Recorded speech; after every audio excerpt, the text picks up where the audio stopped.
আমি আমাদের বিশিষ্ট কবি আল মাহমুদের লেখা একটি কবিতার কিছু অংশ বেগম খালেদা জিয়া সম্পর্কে লেখা, সেটা আমি আপনাদেরকে একটু শোনাবো। কারণ আমার কাছে মনে হয়েছে এটা একটা অসাধারণ কবিতা, যা দেশনেত্রী সম্পর্কে সবচেয়ে ভালো কথা বলেছে। তোমার মুখের দিকে চেয়ে আছে বাংলার ভোরের আকাশ, এদেশের গুল্মলতা ছুতে চায় পল্লবিত আঁচল তোমার। যেন এক প্রতিশ্রুতি হেঁটে যায় আমাদের কণ্ঠকিত কালের ভেতর, লাঞ্ছিতের আহ্বানে যেন মাটি জন্ম দিল এক শস্যগন্ধি মাটিরই কন্যাকে। প্রত্যাশার কণ্ঠস্বর কে জানে কি মন্ত্র বলে, তুমি কেবল ছড়িয়ে দিচ্ছ মাঠ ঘাট আদিগন্ত শস্যের কিনারে।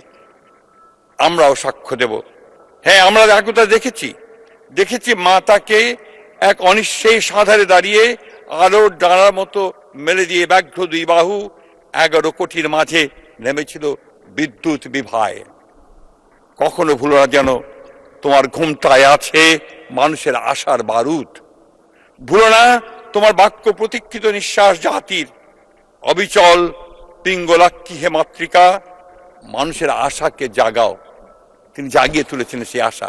তিনি হেঁটে গিয়েছিলেন কারাগারে ভালোভাবে, কিন্তু আবার একই সঙ্গে তাকে হত্যা করার জন্য ফ্যাসিস্টরা যে ষড়যন্ত্র করেছিল, সেই ষড়যন্ত্র তাদের টিকতে পারেনি। শেষ পর্যন্ত ছাত্র জনতার অভ্যুত্থানের মধ্য দিয়ে তিনি মুক্ত হয়েছিলেন, এবং সেদিনই তিনি জাতির সামনে তার সেই বিখ্যাত উক্তি তিনি করেছিলেন, সেই সমঝোতার কথা, যে প্রতিশোধ নয়, প্রতিহিংসা নয়, আসুন আমরা একটা ভালোবাসার দেশ গড়ে তুলি, কল্যাণের দেশ গড়ে তুলি, মানুষকে ভালোবাসার মধ্য দিয়ে আমরা নির্মাণ করি আমাদের নতুন বাংলাদেশ।